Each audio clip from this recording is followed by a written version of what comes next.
So yung mga kaliton ko, isang mapagpalang araw ng hapon po sa atin lahat mga paps. For today's video mga paps, galing tayo ng trabaho. After work mga paps, babiyahin naman tayo kay Joyride ngayong hapon, araw ng Lunes. Time check muna tayo mga paps, 5:30 ng hapon. So kasalukuyan nandito tayo ngayon sa may Robinsons Magnolia dito sa Quezon City. Mayroon na akong unang booking mga paps. Ang dami ko ng tawag sa first booking ko, pero hindi naman niya sinasagot. Itinix ko na rin habang nag-aantay ako ng response ni madam. Mayroon dalawang maganda sa tabi ko. May silpi nung isa. Pero inabot na ako ng kalahating oras dito. Wala pa rin si response yung unang CS natin. So, ipakansil ko na sana. Pero dumating na siya. Pero dumating na pala si ma'am. Nandito lang po sa likod ko. Sinabihan ko nga, bakit hindi niya sinasagot yung tawag ko? Sabi niya, wala naman daw tumatawag sa kanya. Duda na ako dito sa kanya. Iba sigurong nagbook sa kanya mga paps. By the way mga paps, kinuha ko na yung helmet. Pero bago ko binigay yung helmet ni ma'am, sinuot muna niya yung hairnet niya sa baya. Ina-ride pick up ko na rin. Pagkasuot ng helmet ni ma'am, pinasakay ko na rin. Sabay larga na kami mga ilang minuto pa. Nasa drop off station na kami ni ma'am. Dito, tinanggal agad ni ma'am yung helmet niya. Pagkatapos sa akin inabot. Sinabihan ako may barya daw po ako ng 500. Sabi ko kakalabas ko lang. Nagpabarya pala si ma'am dito sa tindahan. Pero hindi ko na kinuha ng video. Kaya dumako na tayo sa pangalawang booking. Pangalawang booking ko nga pala dito rin sa may Diliman, Rodriguez. Pagdating ko sa pin location, akala ko isa sa kanilang apat yung CS ko. Yun pala wala sa kanila. Nasa likuran ko lang pala. Siya si ma'am, magandang dilag, kaya agad ko na kinuha yung helmet ko sa may mahiwagang top box ko. Sabay sumakay na ako. Dito, maya pa sumunod na sumakay si ma'am. Bago kami umalis, sinigurado ko muna walang dumadaan na sasakyan para sa iwas disgrasya. Maya pa, nakarating na kami sa may drop off location ni ma'am. Sa may ruwas lang, 53 yung rate ni ma'am. Dito dahil hapon na tayo umalis, yung pangatlong booking ko madilim na. Nasa pick up na pala ako dito sa may Himadi, Quezon City. Drop off ko nga pala si ma'am sa may Matandang Balara, Quezon City. Dito na naubos yung sticker ko ng mga bata. Tara, silipin natin. Let's go!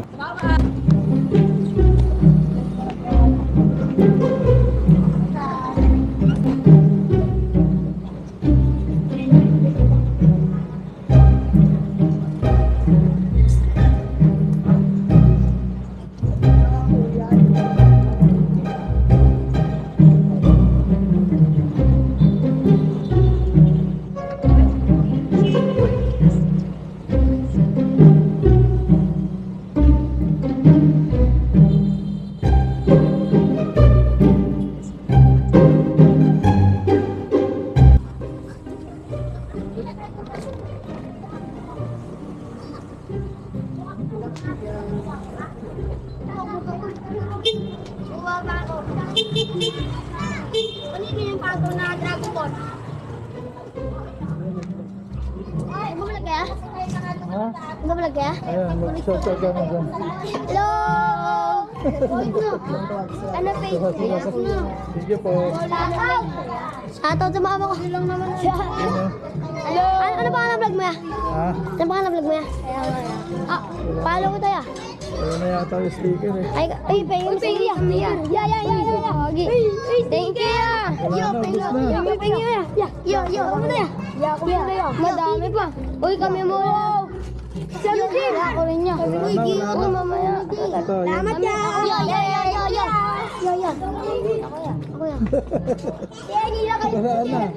Wala na. Thank you ya. Salamat sa sticker mo. Ako rin niya.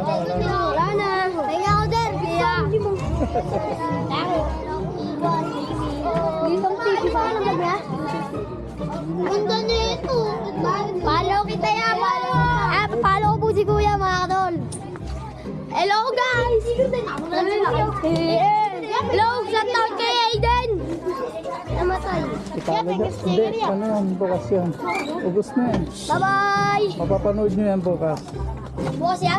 Oo. Gaya, bye! Hello, bye-bye! Thank you ya!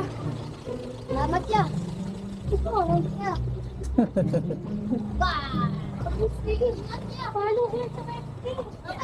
Kala nyo, para mapanood nyo.